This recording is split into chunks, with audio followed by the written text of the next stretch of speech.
Baik, Assalamualaikum warahmatullahi wabarakatuh. Selamat siang dan salam sejahtera untuk kita semua.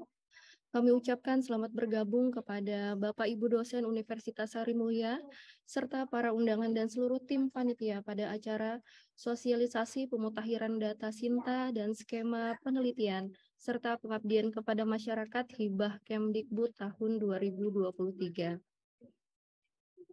Yang kami hormati Rektor Universitas Sarimulya, Ibu Hajah Dr. Raden Roro Dwi Sogi Sri Rizky SKG MPD.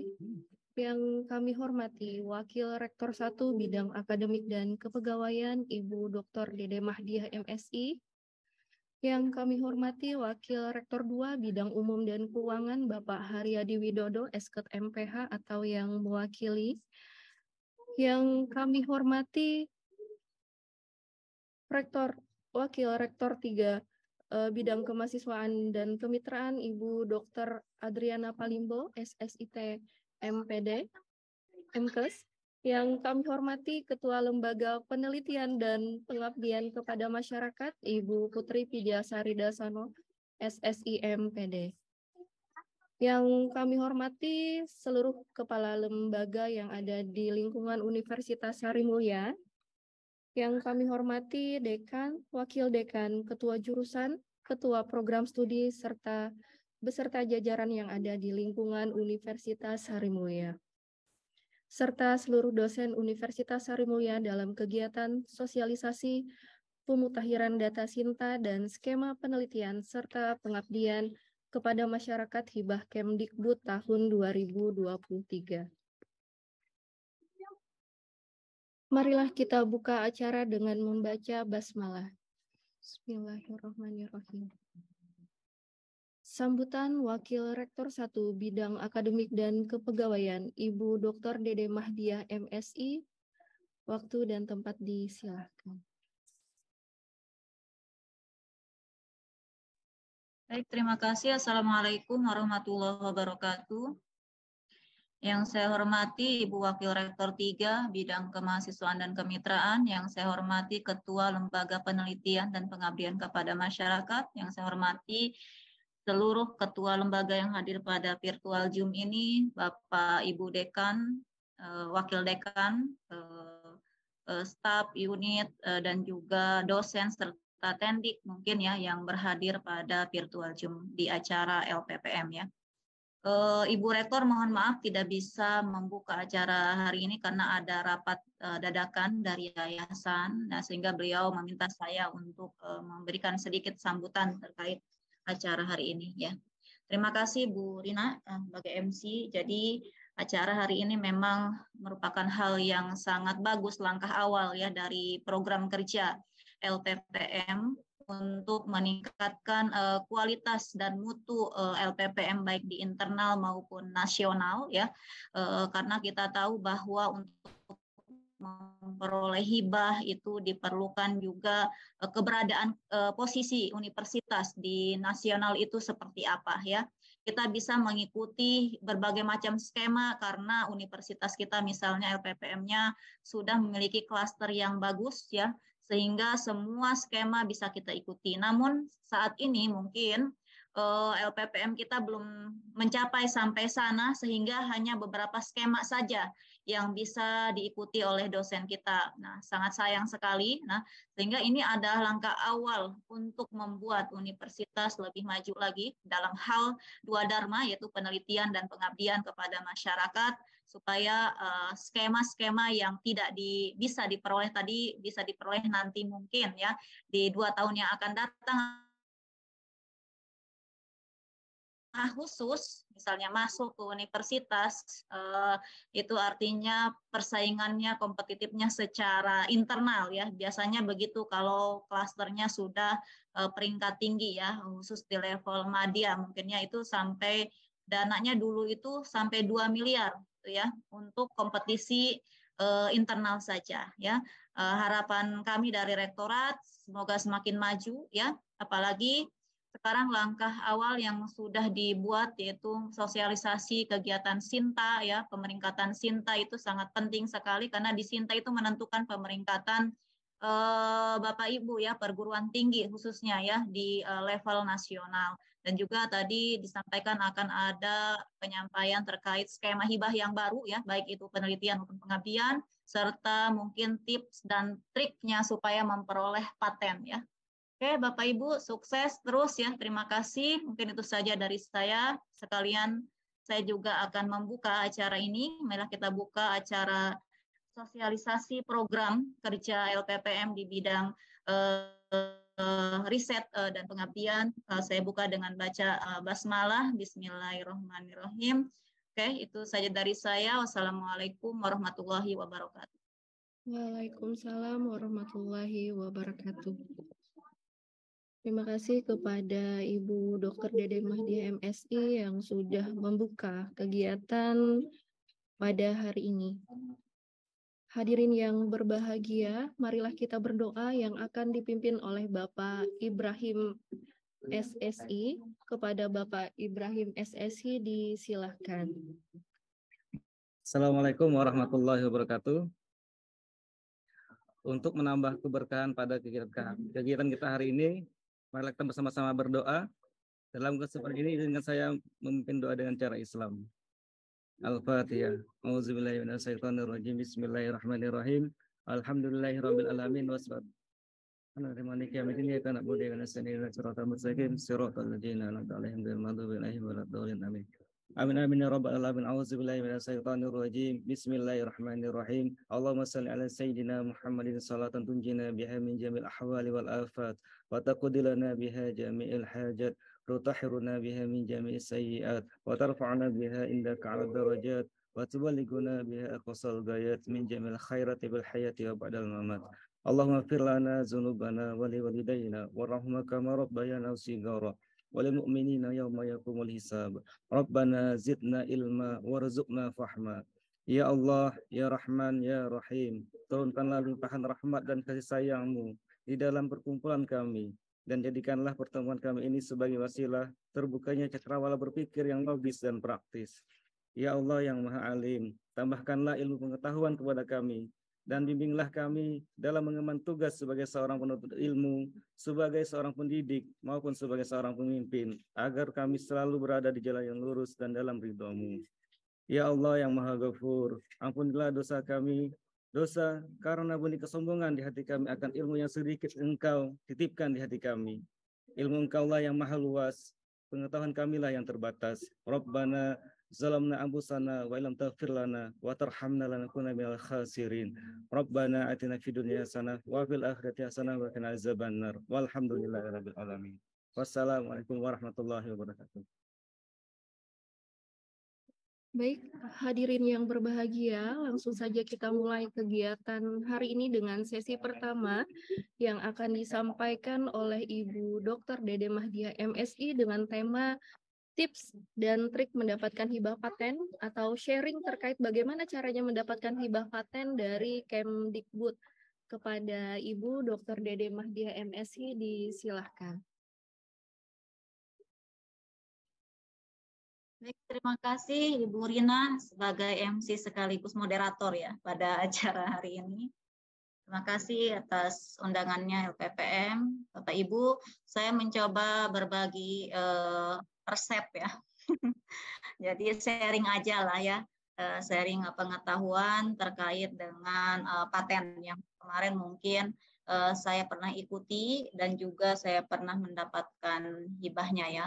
Kalau yang ini memang yang kemarin dibuka itu adalah untuk pelatihan ya, pelatihan cara penulisan deskripsi paten ya, yang nanti mungkin akan juga Bapak Ibu ikuti, dan itu memang juga ada penilaiannya ya, nanti pesertanya tidak semua peserta yang masuk itu, yang daftar itu akan dipanggil gitu, jadi ada terpilih juga ya. Kemarin juga kalau nggak salah dari universitas itu ada beberapa yang mengikuti, yang mendaftar gitu, tapi hanya ada beberapa saja yang diundang. Nah itu.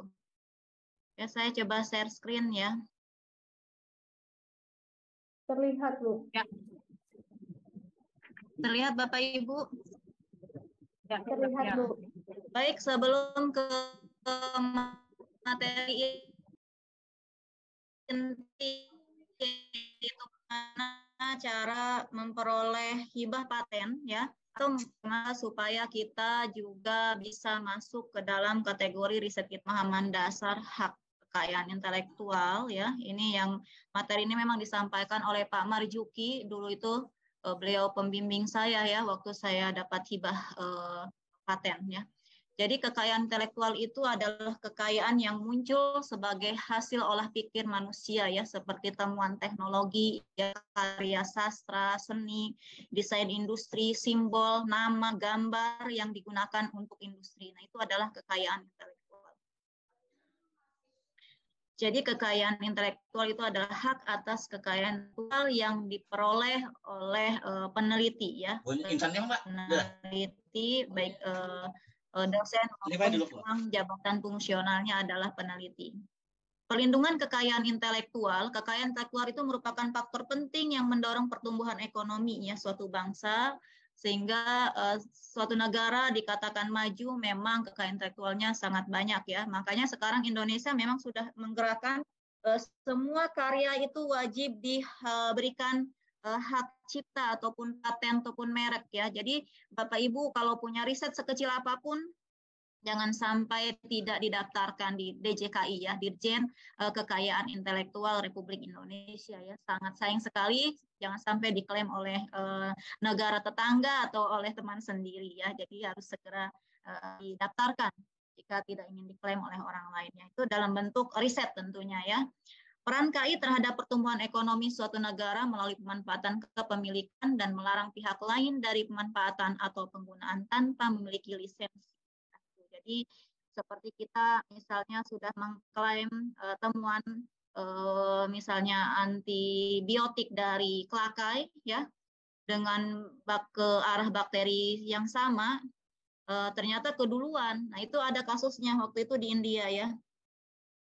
India menemukan senyawa formula tapi dia telat membuat teknologinya, akhirnya diklaim sama negara lain yang lebih maju tentunya teknologinya ya. Jangan sampai kejadian seperti itu ya. Sebagai salah satu bentuk kekayaan intelektual itu harus mendapat perlindungan.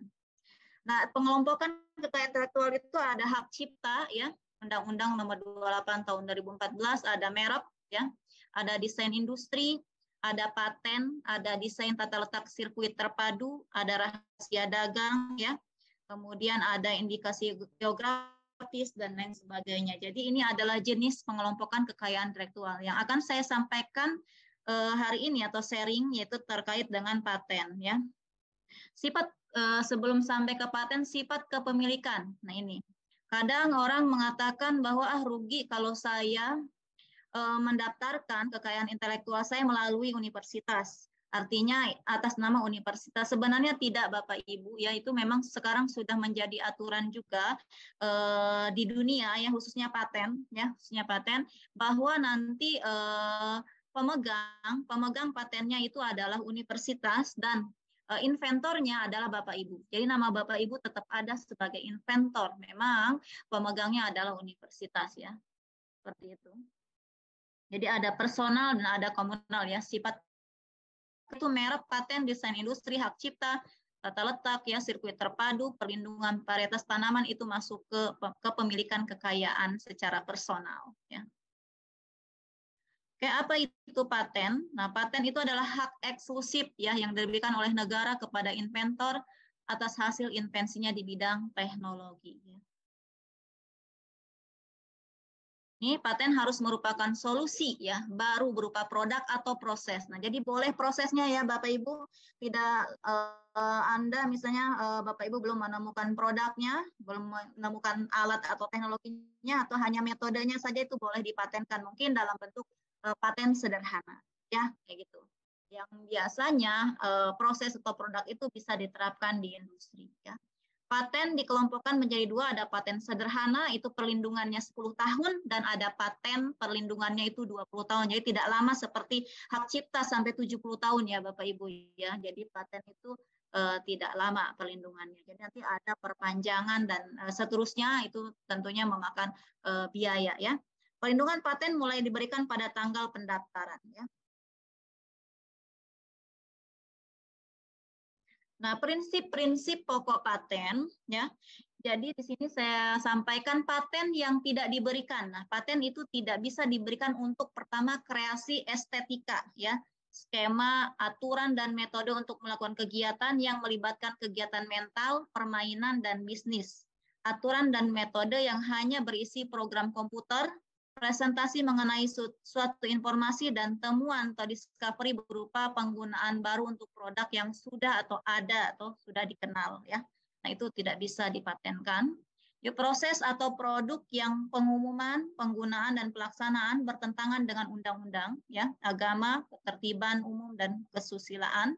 Metode pemeriksaan, perawatan, pengobatan dan atau pembedahan yang diterapkan terhadap manusia atau hewan. Teori dan metode di bidang ilmu pengetahuan dan matematika, makhluk hidup kecuali jasad trenik. Jasad trenik itu apa? Mikroorganisme, virus itu, fungi itu bisa dipatenkan ya. Makhluk hidup itu tidak bisa ya. Makhluk hidup selain jasad trenik. Proses biologis yang esensial untuk memproduksi tanaman atau hewan kecuali proses non biologis atau proses mikrobiologis. Nah, ini prinsip-prinsipnya ya. Kemudian invensi dapat dipatenkan jika invensi tersebut pertama, jika pada saat pengajuan permohonan paten invensi tersebut tidak sama dengan teknologi yang diungkapkan sebelumnya. Mengandung langkah inventif, artinya jika invensi tersebut merupakan hal yang tidak dapat dari sebelumnya bagi seseorang yang mempunyai keahlian tertentu, misalnya di bidang teknik. Nah, dapat diterapkan dalam industri. Jadi invensi dapat dikatakan paten atau bisa dipatenkan harus bisa diterapkan dalam industri ya. Itu dapat diproduksi atau dapat digunakan dalam berbagai jenis industri. Nah, bagaimana menulis deskripsi paten? Jadi di sini ada skemanya ya, sistematika penulisannya. Mungkin nanti pada saat pendaftaran saya juga belum membuka lagi link yang baru itu, yang paten yang sekarang sedang dibuka. Apakah diperlukan ini gitu ya?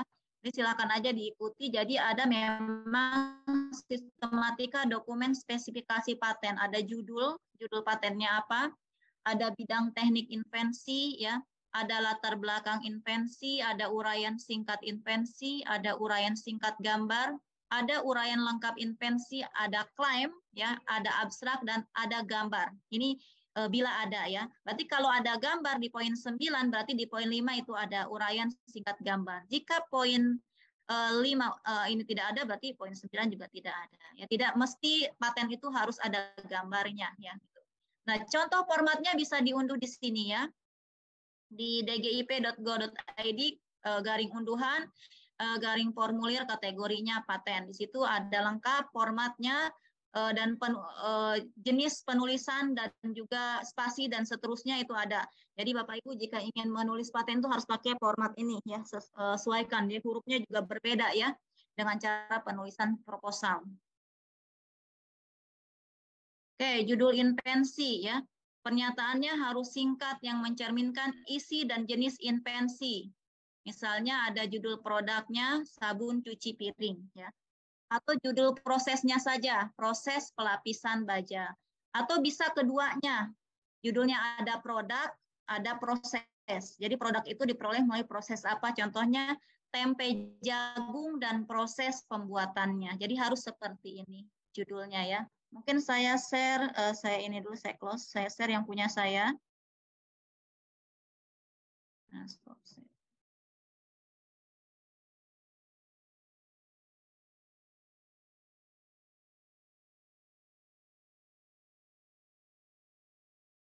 Sebentar.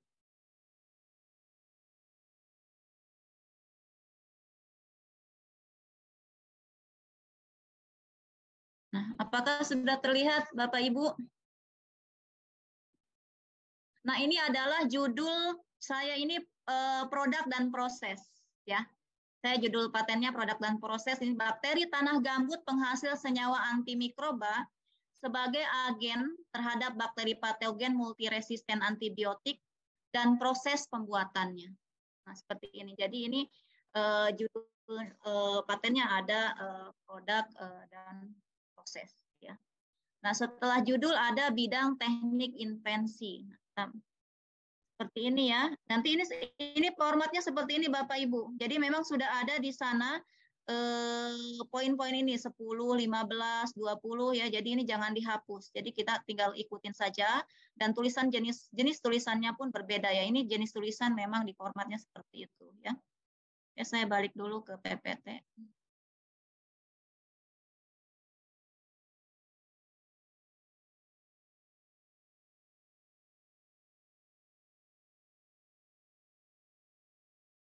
Nah, di sini juga ada hal yang menarik. Judul satu invensi boleh sama dengan invensi yang lain.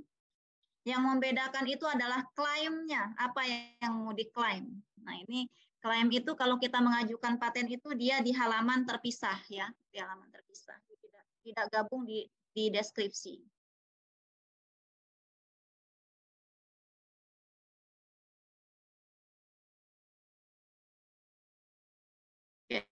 Setelah itu bidang teknik invensi. Nah, di sini di bidang teknik invensi itu harus dinyatakan secara ringkas tentang bidang atau area teknologi yang mewadahi invensi yang dimintakan perlindungan itu apa. Misalnya tadi kalau tempe tadi ya, misalnya tempenya gitu kan, tempe dari kacang kedelai dan proses pembuatannya. Jadi dituliskan seperti itu. Kemudian invensi ini berhubungan bikin rumus umum 2 pernyataan ya. Kemudian bikin lagi rumusan pernyataan yang lebih khusus ya, membedakan invensi kita dengan invensi yang umum tadi ya. Invensi ini berhubungan dengan apa coba? Saya share lagi punya saya. Kita bolak-balik ya, mohon maaf Bapak Ibu. Nah, invensi ini berhubungan dengan temuan genus dan jenis bakteri tanah gambut penghasil senyawa antimikroba. Nah, ini sudah jelas. Berarti yang akan diberikan perlindungan itu adalah genus dan jenis bakteri. Nah, di sini ya, genus dan jenisnya. Nah, serta juga proses pembuatannya. Nah, dan proses pembuatannya di sini saya sampaikan. Kemudian latar belakang invensi, nah ini harus mencantumkan kita harus menyatakan bahwa paten kita ini atau klaim kita memang belum pernah ada sebelumnya, tapi memang ada paten yang seperti ini. Itu harus dicantumkan nomor patennya. Nah, seperti di sini, nomor paten orang lain ya. Kita bisa mencari searching-nya itu di Google. Nah, ini saya sebutkan di sini. Selain itu juga ada paten US 2771397A oleh siapa ini tentang metode produksi antibiotik oleh Bacillus. Nah, itu.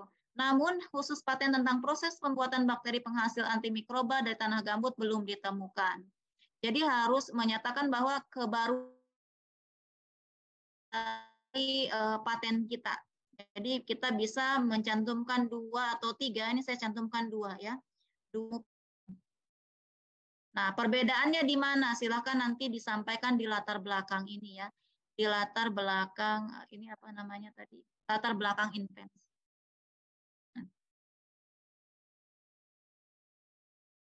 Setelah latar belakang invensi, kita masuk ke uraian singkat invensi.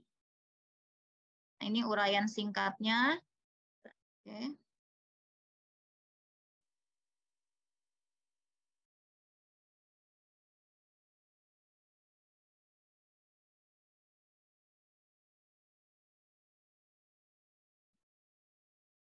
Oke, analisis paten tadi saya ini ya. Kemudian bagaimana invensi kita mengatasi permasalahan tersebut ya. Nah, uraian singkat invensi memberi gambaran ringkas tentang invensi ya. Ini uraian ini memberi bekal untuk memahami bagian uraian lengkap invensi dan klaim. Nah, bagian ini berisi ada tujuannya, masalah yang dipecahkan, dan bagaimana proses pemecahan masalah tersebut. Tapi harus ringkas ya Bapak Ibu. Ini uraian singkat invensi.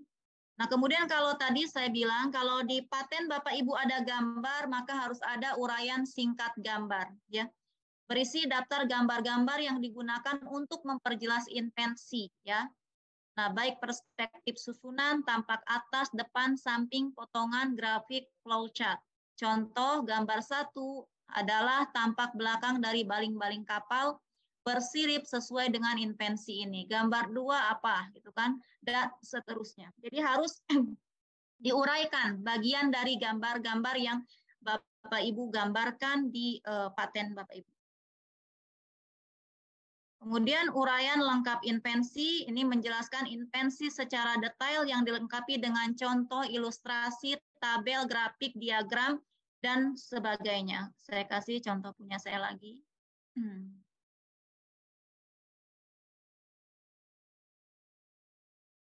Ini uraian singkat, uraian. Nah, karena saya tidak ada gambar Bapak Ibu, jadi saya tidak menyebutkan uraian singkat gambar, jadi saya langsung masuk ke uraian lengkap invensi. Ini keberadaan invensi ini berhubungan dengan temuan genus dan jenis bakteri dan seterusnya, harus lengkap di sini sampai prosesnya ya Bapak Ibu. Proses langkah-langkah menemukan bakterinya itu. Ini saya sebutkan di sini semuanya ya. Ini harus detail ya. Kita pakai apa, berapa menit, ditambahkan apa dan seterusnya. Memang ketika penelitian jangan sampai logbook penelitian itu hilang ya.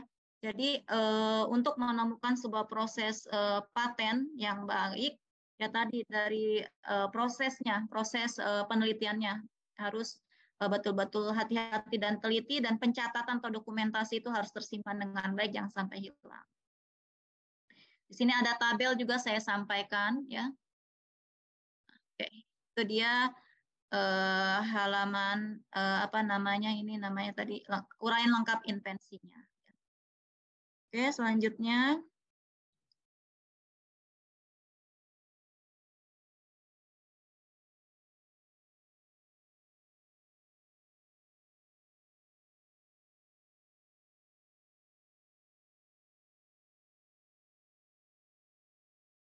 Nah, ini adalah gambar ya, yang tadi saya bilang gambar, contoh gambar ya. Ini gambarnya. Dan gambar ini terpisah ya di halaman paling belakang. Jadi setelah uraian lengkap invensi tadi ya, mengacu pada gambar 1 yang memperlihatkan suatu baling-baling kapal bersirip.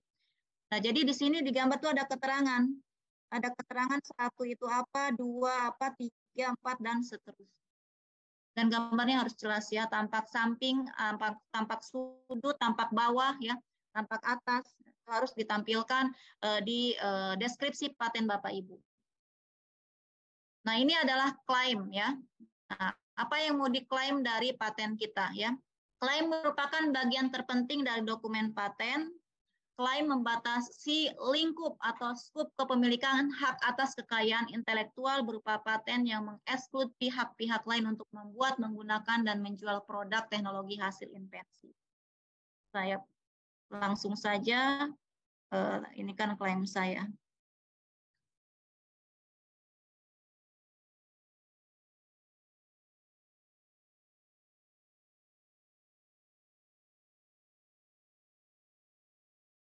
Nah, ini contoh klaim saya Bapak Ibu dari judul yang tadi ya. Saya ada 2 klaim. Pertama, klaim saya adalah produknya. Yang kedua, klaim saya adalah prosesnya. Nah, itu.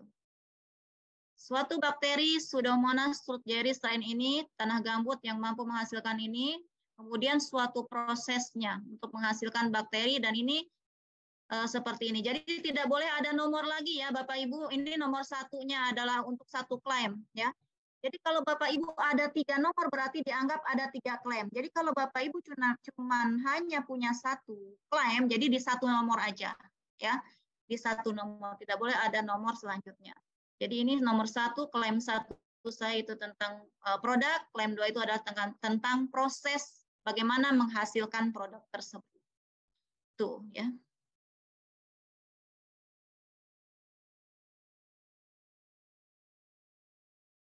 Oke, mungkin itu saja kali ya dari saya, karena waktu saya hanya dikasih 15 menit. Nanti jika ada pertanyaan silakan saja Bapak Ibu, saya kembalikan kepada MC. Terima kasih. Wassalamualaikum warahmatullahi wabarakatuh. Waalaikumsalam warahmatullahi wabarakatuh. Baik, kepada Ibu Dr. Dede Mahdi MSI, terima kasih sudah memberikan sharing ya terkait hibah paten yang bisa didapatkan. Bagi Bapak Ibu dosen, bersabar dulu untuk pertanyaannya. Kita tampung dulu ya Bapak Ibu dosen. Untuk yang Selanjutnya itu sesi dari Ibu Apoteker Kuntinastiti MSc tentang sharing terkait bagaimana caranya mendapatkan hibah paten kepada Ibu Kuntinastiti. Disilahkan. Ya, terima kasih atas kesempatannya Ibu Rina. Izin share screen. Apakah sudah terlihat? Sudah, Bu. Bismillahirrahmanirrahim. Assalamualaikum warahmatullahi wabarakatuh. Bapak Ibu dosen yang kami hormati, saya ingin sedikit sharing atau kemarin cara menyusun itu seperti apa gitu ya. Mungkin saja kemarin ya ingin coba-coba karena ada Uber KI ya. Coba-coba kemudian menulis sesuai template yang ada dan alhamdulillah ternyata masuk dalam hibahnya gitu.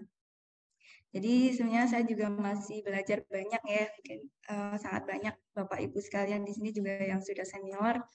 Jadi saya izin cerita aja di sini. Jadi kemarin dibuka Uber KI. Nah, Uber KI ini sebenarnya tengah-tengah gitu. Jadi sekarang kan ada pelatihan penulisan paten. Nah, di tengah-tengah penulisan paten itu kemudian muncul program Uber KI. Nah, itu di sekitar 31 Mei 2022. Nah, mungkin saja pada tahun ini ya mungkin bulannya bisa diperkirakan mungkin ya. Karena kemarin waktu dapat masukan dari Prof. Tintin yang dari reviewer PDP eksternal ya. Itu kalau Bapak Ibu ingin mengajukan paten silakan aja di Uber KI gitu. Karena di situ keuntungannya adalah cepat mendapatkan surat permohonan daripada kita mengajukan secara pribadi ataupun lewat lembaga juga. Jadi perlu waktu. Tapi kalau dengan Uber KI ini sekitar 2 minggu atau 3 minggu itu surat pendaftarannya itu keluar gitu. Nah, di tahun 2023 ini kemarin ada informasi mengenai deskripsi permohonan paten batch 1 tentang pelatihan ya. Nah, silakan Bapak Ibu ikuti untuk linknya. Kalau yang di-share di Dikti itu kayaknya tidak bisa diklik ya. Nah, jadi kemarin sempat tanya, kemudian dikasih link baru. Nah, ini link barunya mungkin nanti bisa saya share di kolom chat ya. Nah, ini link baru. Nanti dilihat saja atau dibaca-baca. Kemudian untuk penilaian tentang Uber KI mungkin saja ini mirip dengan penilaian menerima paten mungkin ya. Nah, ini penilaian yang kemarin 2022 itu ternyata ada aspek invensi yaitu unsur kebaruan 25%, langkah inventifnya seperti apa, kemampuan diterapkan pada industrinya juga ada, dan aspek komersilnya, aspek format. Format nih 10%, kemudian yang lainnya 10%. Yang paling tinggi adalah keperbaruan dan langkah inventifnya. Yang mungkin saja bisa sebagai ancang-ancang atau persiapan apa sih yang perlu dikuatkan seperti itu. Kemudian dari link link pendaftaran pelatihan paten tadi, setelah saya buka di sini ada 4 template yang bisa Bapak Ibu download. Yang pertama adalah template deskripsi paten, ada template paten produk dan proses, ada paten produk dan paten proses. Nah, ini sebenarnya hanya contoh ya. Oh, begini kalau menulis paten produk dan proses. Oh, begini kalau menulis paten produk, begini kalau menulis paten proses. Nah, di template yang pertama itu ada template deskripsi paten. Kalau saya lihat nih isi dari template deskripsi paten ini sama dengan semua contoh GIFORM yang template yang ketiganya. Nah, jadi ini tempat menuliskan Bapak Ibu gitu ya. Cuman kalau berjenis produk, maka dikasih contoh, oh gini toh menulis produknya gitu. Baling-baling kapal bersirip. Kalau ingin menuliskan paten proses, maka oh begini cara menulis yang proses. Gitu. Itu ada di nanti untuk menuliskannya kayaknya tetap di template deskripsi paten. Nah, ini kalau isinya sama seperti yang Ibu Dede tadi sampaikan, ada bidang teknik invensi, latar belakang invensi, dan sebagainya. Nah, di sini saya ingin sedikit sharing kemarin yang saya ajukan di Uber KI ya, miliknya Dikti. Nah, kebetulan yang saya klaimnya adalah produk. Jadi, desain vaksin influenza tipe A menggunakan sekuen epitop kanal ion membran M2 dengan metode in silico. Nah,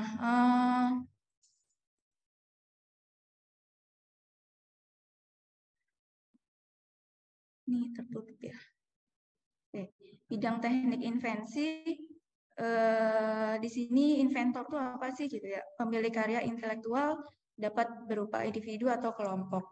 Kemudian di luar inventor, terlebih dahulu memperoleh pengalihan hak secara tertulis dari sang inventor. Jadi kemarin karena memang pengalihan ke universitas ya, jadi kita ibaratnya memindahkan tangan gitu ke universitas. Gitu. Jadi kemudian kalau invensi itu sendiri adalah penemuan berupa ide yang dituangkan dalam suatu kegiatan guna memecahkan suatu masalah dalam bidang teknologi berupa proses produksi atau pengembangan. Kemudian kalau dari bidang teknik invensi itu menyatakan invensi berupa produk dan inti invensi secara ringkas. Nah, jadi pada ibarat ringkasan gitu, ini ringkasan dari desain vaksinnya itu seperti apa gitu. Jadi bercerita sedikit ya, di mana virus influenza kalau diproduksi itu berbulan-bulan. Nah, pada saat diproduksi berbulan-bulan itu virus itu sempat untuk berreplika kemudian tambah kuat gitu. Sehingga akan terjadi penurunan vaksin. Nah, sehingga perlu desain baru. Jadi ibarat seperti itu ya untuk bidang teknik invensi. Uraian singkat. Kemudian untuk latar belakang berupa penjelasan masalah yang akan diselesaikan oleh invensi. Kemudian diuraikan invensi sejenis terdahulu. Ya, jadi untuk yang pertama itu penjelasan masalah yang dimana tadi itu proses produksi yang lama, kemudian menunggu vaksin itu selesai itu virus sudah berreplikasi gitu. Sedangkan antivirus yang sekarang itu ada dua mekanisme, penghambat neuromidase dan penghambat ion kanal M2. Ini saling resisten. Jadi tidak lagi berkhasiat sehingga untuk mendapatkan dari perubahan protein tadi dibutuhkan vaksin yang tidak menargetkan pada hemaglutinin atau Na. Nah, dari situlah target epitop dari M2 yang bertindak sebagai antibodi alami itu bisa sebagai anti influenza tipe A gitu. Jadi ini tuh menemukan desain yang dia lebih cepat tanggap terhadap virus gitu. Nah, selanjutnya yang penting di sini adalah mencari ada tidak sama atau tidak dengan produk-produk yang ada, dengan paten-paten yang ada. Jadi kita searching, kalau saya di paten, Google Paten, nah di sini ada dicantumkan nomor paten dari situ, kemudian disebutkan apa sih yang beda gitu ya. Ternyata yang ada 2, jadi nanti kalau misalnya menemukan lebih dari 2, maka baiknya tuh dimasukkan semua gitu ya. Jadi pada saat itu banyak kan mungkin saja reviewer pasti oh banyak di sini, tapi di sini punya kekhasan gitu ya. Nah, jadi karena kalau saya searching yang mirip dengan ini tuh hanya 2 kebetulan, jadi 2 aja. Nah, yang satu ini tentang formulasi, jadi beda. Kemudian yang sini mencakup penggunaan hemaglutinin. Nah, kalau yang punya saya ini epitop M2. Uraian singkat invensi mengindikasikan fitur penting untuk ringkasan klaim utama. Jadi membuat ringkasan singkat invensi. Nah, untuk kalau yang latar belakang ini pun disertai dengan keunggulan ya. Keunggulan kalau ini sudah tidak. Jadi keunggulan itu berada di latar belakang gitu. Jadi keunggulan kalau di sini saya tuliskan keunggulan vaksin, di mana dia punya daya spesifitas yang tinggi untuk membangkitkan respon. Jadi apabila diinjek memakai desain vaksin yang seperti ini itu akan langsung aktif dengan mengandalkan antibodi tubuh kemudian menyerang si influenza yang terinfeksi manusia yang terinfeksi virus influenza. Selanjutnya dapat diproduksi dalam skala yang besar, punya kemurnian yang tinggi dan biaya produksi yang terjangkau. Nah, itu kan sangat diminati oleh industri ya. Ya semoga saja ada industri yang nanti melirik ini. Ya. Kemudian apa sih yang beda gitu ya? Tadi sudah ini yang beda. Kemudian penelitian ini menemukan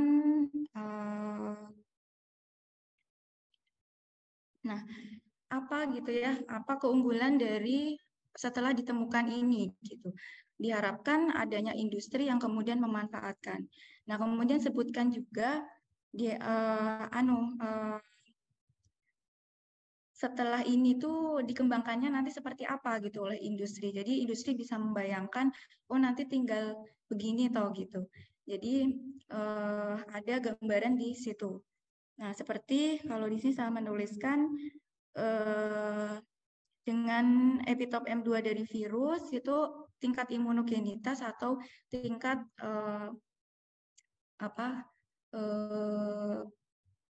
respon tubuh antibodi itu cepat. Nah, kemudian di desain ini ada tes imugenik, kemudian ketoksikan dan alergenitas dan homolog. Nah, itu diharapkan sintesa secara biologis bisa didesain secara buatan, disintesis dengan mudah. Selanjutnya bisa diaplikasikan ke industri. Selanjutnya bisa dikembangkan secara in vitro dan in vivo kepada hewan uji, ke hewan uji, kemudian jika aman diproduksi lagi, kemudian diproduksi lebih lama dan klinikal ke manusia. Ya, jadi itu diberi gambaran pada latar belakang. Kemudian untuk uraian singkat invensi mengindikasikan fitur utama. Nah, ini uraian singkat. Jadi sampai kalau tadi yang bidang teknik invensi itu tidak sampai ke hasil ya. Tapi kalau uraian singkat invensi ini biasanya ya kayak abstrak itu ya. Abstrak jadi sampai hasil cuman lebih singkat lagi gitu dengan prosesnya.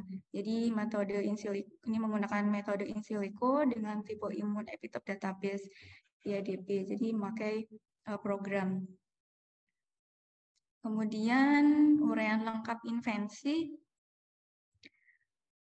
berupa alat bisa, kemudian invensi berupa bahan atau komposisi bahan, invensi berupa proses atau metode. Nah, ini dan tidak boleh memuat gambar-gambar di dalam invensi di dalam ini ya latar belakang. Jadi dia memang terpisah yang seperti Dede tadi, terpisah di halaman paling belakang. Kemudian klaim ini sudah di bagian hampir akhir ya. Bagian dari permohonan yang menggambarkan inti invensi yang dimintakan untuk perlindungan hukum pengertian. diuraikan secara jelas dan harus didukung oleh deskripsi. Klaim invensi dapat berupa produk, alat, atau proses, dan kombinasi keduanya. Ditulis pada halaman terpisah, gambar dan grafik tidak boleh dalam klaim. Kata-kata atau kalimat yang meragukan multitafsir tidak boleh terdapat dalam klaim. Nah, kemudian klaimnya ini apa gitu ya? Kalau ini disebutkan ditemukan 7 epitop. Kemudian kalau ada poin 1 dan 2 di sini ada keterangan seperti dalam klaim 1, di mana kalau tesnya menggunakan Vasigen, Allotrop, Townsend-Pratt, dan Blaise, ini menguji tadi imunogenik, kemudian toxicity, kestabilan, dan sebagainya, di mana ditemukan 7 epitop yang dia bisa diproduksi atau disintesis sebagai vaksin. Ya, ini dia kodenya 1, 2, 3, 4, 5, 6, 7.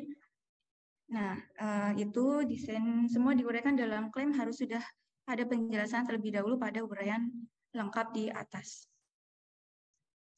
Kemudian untuk bawahnya itu juga ada abstrak.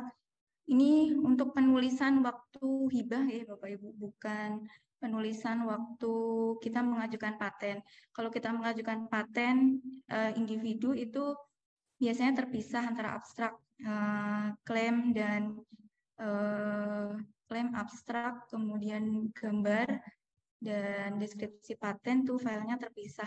Nah, karena ini hibah yang Uber kemarin itu digabung, dia di bawah, dia terpisah dari halaman lain, jadi di paling bawah. Kemudian ada abstrak ditulis tidak lebih dari 200 kata. Isi abstrak invensi merupakan intisari.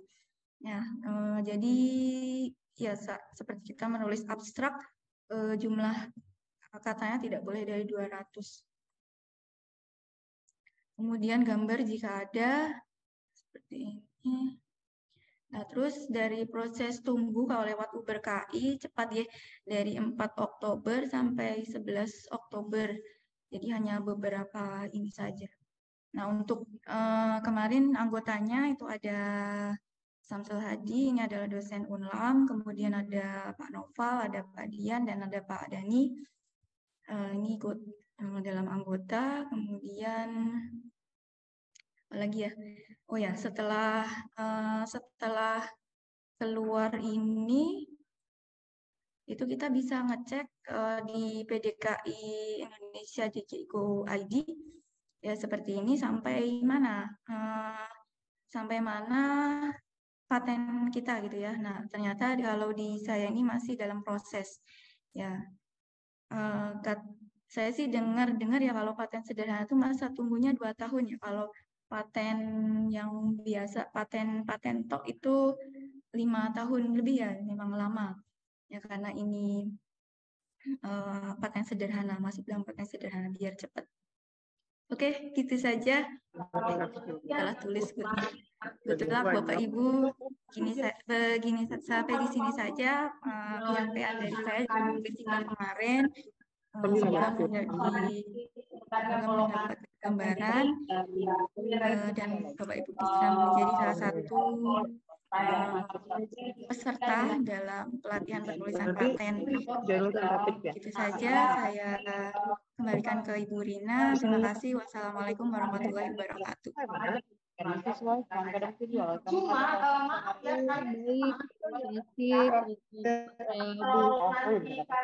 menyampaikan itu sharing ya terkait bagaimana cara sampai 20-an ya.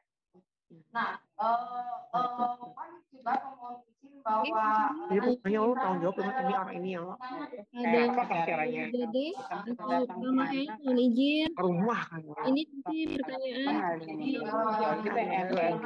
Dede atau Bu Kunti dari Pamahen ya dari Pamahen dari tentang yang berkaitan dengan keilmuan hukum ya dan ada yang saya umumkan atas nama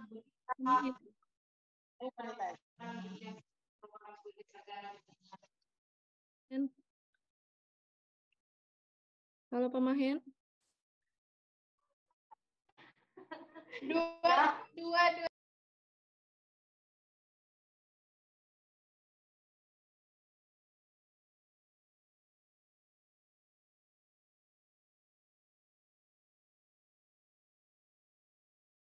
Oke, baik. Untuk ibu-ibu narasumber mungkin bisa menjawabkan dari pertanyaan dari Pak Mahen ya tentang keilmuan hukum ya. Di sini Assalamualaikum, saya Mahendra dari Prodi Hukum. Seperti kita ketahui bahwa keilmuan hukum itu akan selalu berkaitan antara peraturan dan tingkah laku manusia. Dan juga notabene bahwa hukum itu akan selalu berkaitan dengan norma yang berlaku. Jadi yang ingin ditanyakan Pak Mahen kepada ibu-ibu narasumber mungkin bisa menjawabkan. Sampai saat ini saya masih kebingungan bagaimana mempatenkan dari segi keilmuan hukum yang non-eksak ya. Mohon pencerahannya kepada ibu-ibu narasumber, baik Ibu Wakil Rektor 1 Ibu Dr. Dede Mahdia maupun Ibu Apoteker Kunti Nastiti. Mohon bisa memberikan arahan dan masukan terhadap pertanyaan dari Pak Mahen dari Prodi Hukum.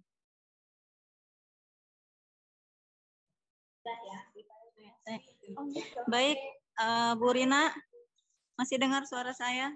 Masih Bu, kedengaran Gi. Ya, mohon maaf ya. Oke. Tadi Pak Mahen risetnya tentang apa? Pak Mahen hukum apa, ke arah apa? Maksudnya kebijakan atau akan mengeluarkan sebuah legasi gitu kan? Atau misalnya sebuah model atau proses yang betul-betul baru mengatasi sebuah masalah, misalnya gitu ya, terkait dengan hukum. Jadi kalau misalnya ada model atau misalnya sebuah proses yang memiliki kebaruan ya, kebaruan yang memang itu digunakan oleh si peneliti untuk mengatasi permasalahan atau kasus hukum yang ada di penelitian tersebut, menurut saya bisa diproses itunya. Atau misalnya ya proses atau model atau metode ya mengatasi atau solusi yang dimana ada kebaruan di sana ya. Misalnya bisa apa permasalahan-permasalahan hukum ya kaitannya misalnya kasus apa gitu ya. Nah itu mungkin bisa dijadikan sebuah paten sederhana kali ya. Karena gini, kalau saya itu kemarin itu sebenarnya saya mengajukan yang punya saya tadi itu paten sederhana awalnya. Tapi ternyata ketika dibimbing sama pembimbing itu, oh, ini bukan paten sederhana Bu Dede, ini adalah paten katanya. Karena ada ini cukup cukup unik ya. Kemudian juga prosesnya juga memiliki kebaruan yang sangat tinggi gitu ya. Dan juga ada produknya itu bisa dikomersialkan juga sampai ke industri. Nah itu akhirnya punya saya itu dialihkan dari paten sederhana ke paten. Ada juga pengalaman kemarin itu yang lolos paten sederhana, dia tentang video ya, video begitu, kayak video pembelajaran, malah tidak bisa paten sederhana, malah kembali ke hak cipta. Nah gitu ya. Jadi memang tadi harus hati-hati ya ketika kita mengajukan ini paten atau bukan.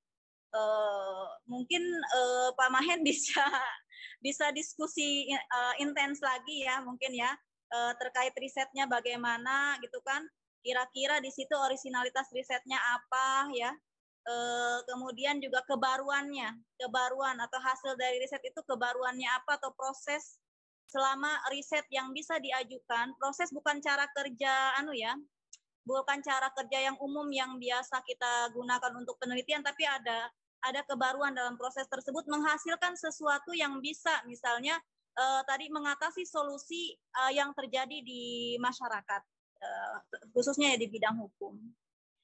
Kayak tadi saya sampaikan ada hal-hal yang tidak bisa dipatenkan ya. Nanti mungkin materinya bisa di-share oleh nanti Bu Rina ya. Saya sudah kasihkan ke Bu Putri. Mungkin juga akan saya tambahkan materi terkait hak cipta karena banyak jenis hak cipta yang keliru malah dipatenkan kayak gitu. Itu ada juga seperti itu ya. Mungkin itu saja dari saya Bu Rina, semoga bisa membantu pertanyaan dari Pak Mahen ya. Oke, terima kasih. Oke, baik. Terima kasih kepada Ibu Wakil Rektor 1, Ibu Dede Mahdia, Dr. Dede Mahdia MSI yang sudah memberikan penjelasan terkait pertanyaan dari Pak Mahen. Apakah Pak Mahen ada yang ingin ditanyakan kembali atau cukup? Atau Bapak Ibu dosen yang lain, apakah ada pertanyaan yang ingin disampaikan kepada ibu-ibu narasumber tentang tips dan trik bagaimana caranya memilih dan memilah ya untuk bisa mendapatkan hibah paten dari Kemendikbud seperti itu. Oke, Bapak Ibu, apakah ada lagi yang ingin ditanyakan kepada